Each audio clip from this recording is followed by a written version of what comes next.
wa ya fi wani iya waka tsakanin Auta MG Boy, Umar M Sharif, Nura M Inuwa?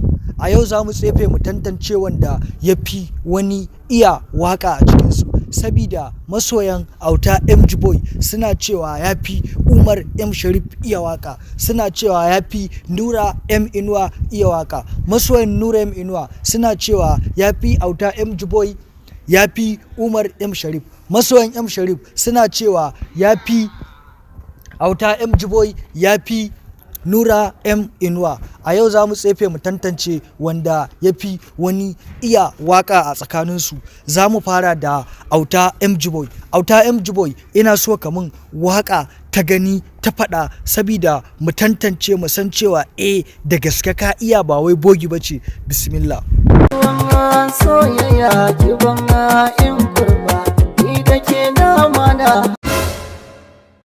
Gaskiya ne Auta MG Boy, wannan wakar da kai ta yi kyau sosai. Ina so ka ɗan ƙara gwada min wata. Bismillah. Kin so ni na soki, kin bani na baki.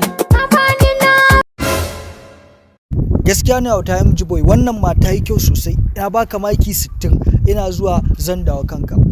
Yauwa Umar M Sharif, na dawo kanka. Kaga yanda Auta MG Boy yayi waka ta gani ta faɗa. Ina son kai ma ka tsaya ka nutsu ka mun waka ta gani ta faɗa. Bismillah. Zuma soyayya da kin kasha ni kika baiwa na koshi sambani. Gaskiya ne Umar M Sharif, wannan wakar da kai ma ita yi kyau sosai, amma me ka dan sake gwada min na tabbatar da ba bogi bane kuma ba loki bane. Bismillah. Komai na wani haki ne, dangina suna hasade, nima da kaina. Yauwa Umar M Sharif, wannan da kai ita ma ta yi kyau sosai. Ina zuwa zan dawo kanka. Na baka maki 70, kafi Auta MG Boy da 10. Nura M Inuwa, na dawo kanka. Ina son ka tsaya ka mun waka ta gani ta faɗa, sabida masoyanka suna nan suna dako domin ka ɗauki wannan gasar da aka sa. Nura M Inuwa, bismillah.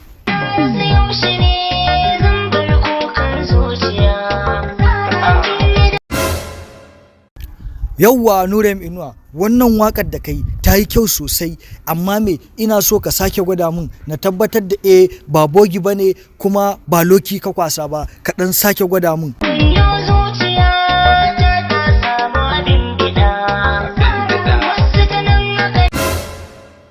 Gaskiya ne Nura M Inuwa, wannan da ka sake ta ma fi ta bayan kyau.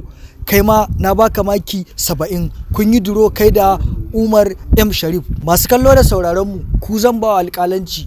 A ganin ku wa ya fi iya waka tsakanin Auta MG Boy, Umar M Sharif, Nura M Inuwa? Ku sa mana a comment section. Kar ku manta ku danna mana liking, kana ku danna subscribing da alamar ƙararrawa domin samun shirye-shiryenmu da zarar mun ɗaura. Masarauta TV ta ku ci.